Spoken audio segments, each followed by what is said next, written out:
Live from Banjo, this is Gttv News at 9 p.m. from our studios in Canifin. With me, Aisat Kuli. Our top stories this evening. EU ambassador to the Gambia has discussed key development projects with President Adam Barrow at the State House in Banjul, worth millions of euros, targeting infrastructure, energy, education, and tourism. The rivalry between ruling National People's Party and opposition United Democratic Party continues to hold the country hostage as UDP leader Usainu Dabo responded to President Adam Barrow following his mockery remarks on UDP. Speaking at a news conference, Dabo asked President Barrow to address the rampant corruption in his government and stop attacking his opponents. At least 11 young players have been called to the 20-man senior national squad list as Gambia takes on Seychelles and Gabon for the World Cup qualifiers. These and many news stories to follow after this short commercial break. Stay tuned.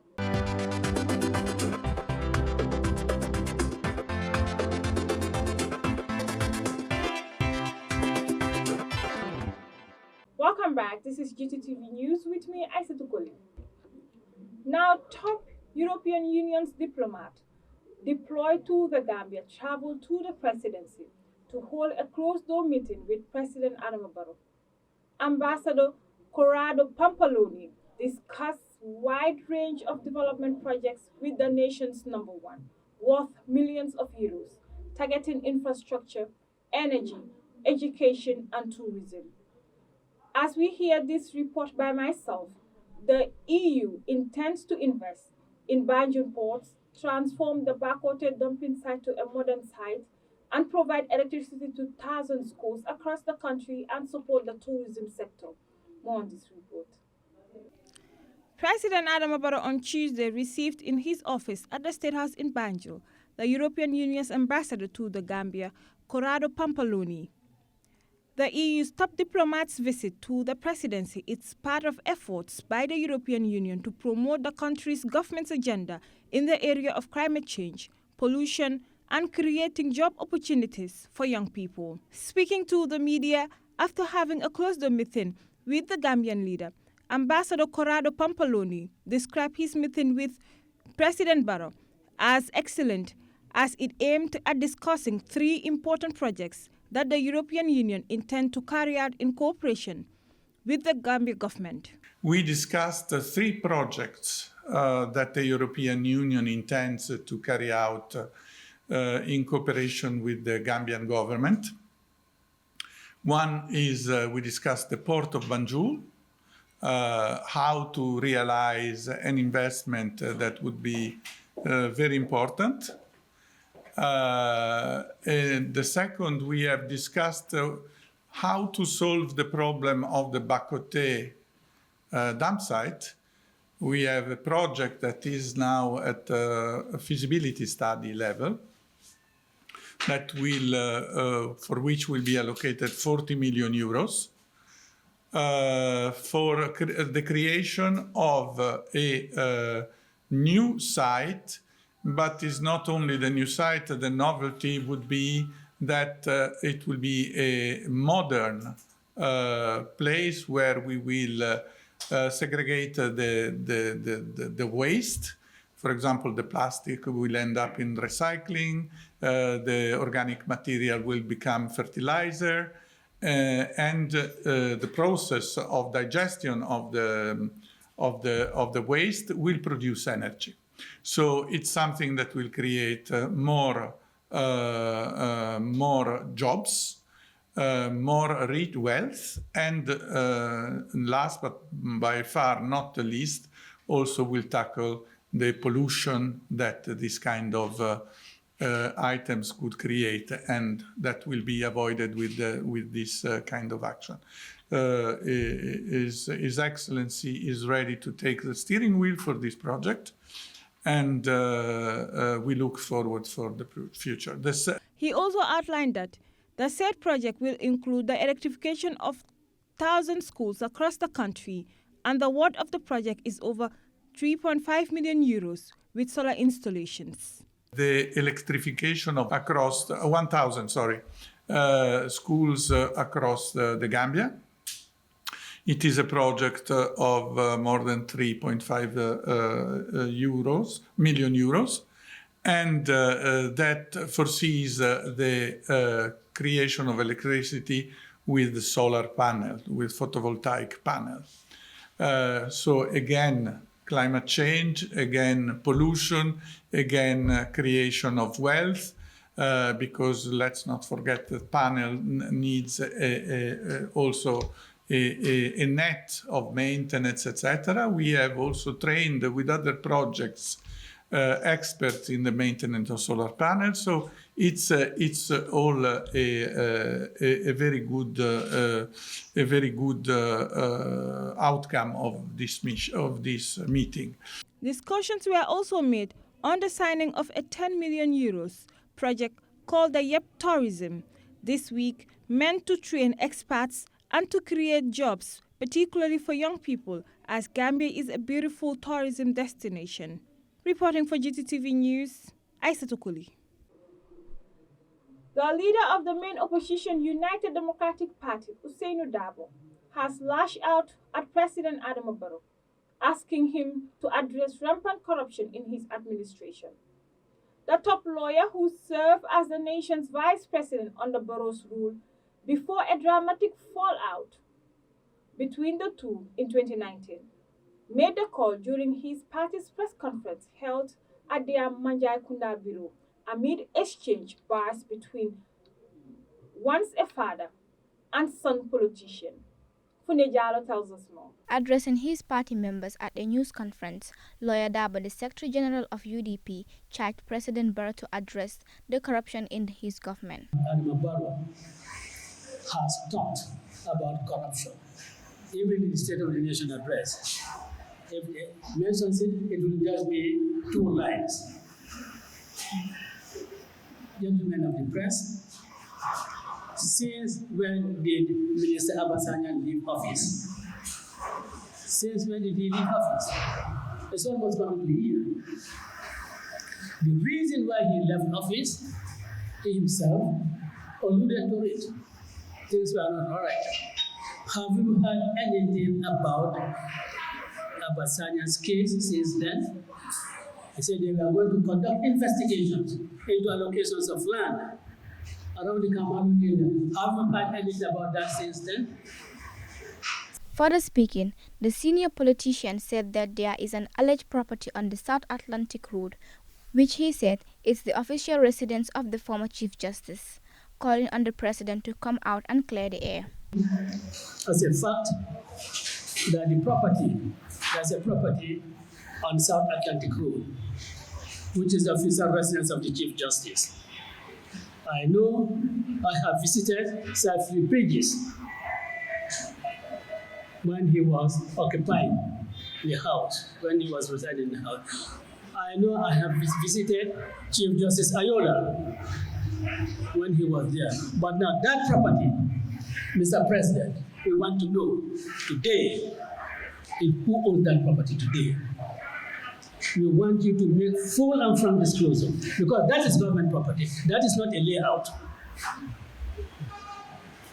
And that property should be reserved as the official residence of the Chief Justice. It's a government property. The government of President Adama Barrow is widely criticized and alleged on corruption practices as one of his campaign promises to Gambians in 2016 presidential elections is to fight corruption in his government.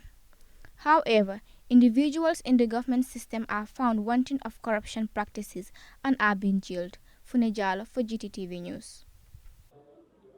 Jar Oil Company has refuted claims of trying to overshadow importation of cement into the country amid raging row over importation of cement. The country's reaction comes amid a standoff between the Cement Importers Association and the government over the sudden high increment of import tax in continuing with truckloads of cement peeling at Keryub border. They accuse the government of trying to protect their competitors, Jar Oil and others, on the pretext that they are Gambian owned cement factories when actually they too import cement. However, Jar Oil Company Managing Director Momodu Hydra dismissed the association's claim as untrue and false while clarifying the issue. Our Jane Baba reports. The managing director of Jar Oil Company, Momodo Haidara, has denied claims that there is a cement shortage in the Gambia. The Cement Importers Association has raised the alarm that there could be a shortage of cement and an eventual increase in price. The association alleged that Jar Oil and other cement factories in the country have been favored by the government. This trade of allegations came following the government's decision to increase VAT on cement imports from $30 per bag to $180 per bag. Addressing the journalists yesterday at the company's headquarters in Birkama, Mr. Haidara said the country's leading cement producer has the capacity to produce 100,000 bags a day. Explain the success of Jar Oil Company and their innovative endeavors to ensure a stable market in the country for Gambians and businesses. Today, Jar Oil Company has an installed capacity of over 100,000 bags a day. When Jar Oil gets into the market and we do production 24 hours, only for 3 days, we float the entire market. Only 3 days. The only reason why we are able to do this is because our capacity is massive. He also explained why Jar Oil ventured into exportation of cement following a high demand for cement in the country. He continued to say that his company did a rough research before venturing into importation of cement. He also found a necessity. By then, you have only Gasem here as a company. And then when the demand for cement grew, and then demands were skyrocketing, he decided to also venture into that. But before venturing into that, he also studied and knew that actually cement is like a commodity, an essential commodity. So he started with a very small plant, whereby the production capacity is next to nothing. But by then, he was producing with little low capacity machines. But as time goes on, he realized that this is not the way. I need to expand. And then that is when he massively invested into the factory today called Tiger Cement. Jena Baba for Gttv News. The Gambia senior football team coach Jonathan McKinstry has named his squad for the Gambia's double World Cup qualifiers against Seychelles and Gabon in June. At a press conference held at the GFF Secretariat on Friday, McKinstry named a 24-star team including 11 young players. The Gambia will play at home to Seychelles on June 8 in Morocco before playing away to Gabon in Franceville. More on this report. At the unveiling presser, the 38-year-old Irish football manager gave reasons for inviting a dozen new young players into his squad. Coach McKinstry added that some familiar players were dropped because of injuries. The newly invited players expected to make their debut in the national senior football team are Seni Sanya, Dadi Dudu Gay, Idrissa Cisse, Dembo Seidikan, Mamadou Bajo, Adama Boja, and Adama Sidibe. Okay, so without further ado, we've named a squad of 24 players for these upcoming two qualifiers in Morocco and in Gabon.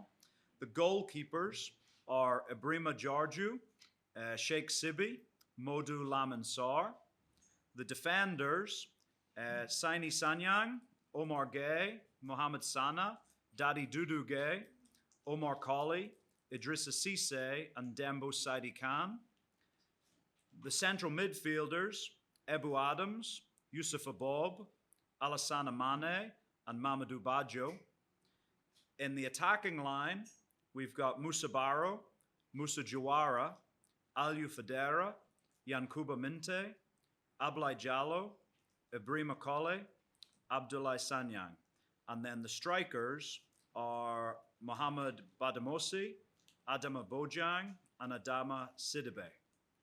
So that's the 24-man list that will be traveling with us to Morocco for the first game against the Seychelles, and then onwards to the second game against Gabon. Just to add to what the moderator had said in terms of our coaching staff, obviously a lot of these faces and names around. Meanwhile, the Gabber said his desire to ensuring the country's senior national team to achieve unprecedented success in football shortly after putting a 2-year contract on paper. Of the contract, I already on note paper in my office at home had started sketching out what my first squad might look like. Now that has changed a little bit because with injuries, with player availability, like I said, you have to pivot. And we have, I think the list of injuries is sort of 11, 12 players long who might have been included in the squad. So we had to pivot with that. But I'm confident that the group we've got together will be able to go out and play in a fashion that represents me and the Gambia well. But like I said in my introductory press conference, I think the way the team will play this coming week is not the same as it will play in a year's time. Reporting for Gttv News, Aisha Tukuli. Well, we wish the Scorpions the very best as they play their double World Cup qualifiers. Now let's shift our focus to news beyond our borders. We'll be right back.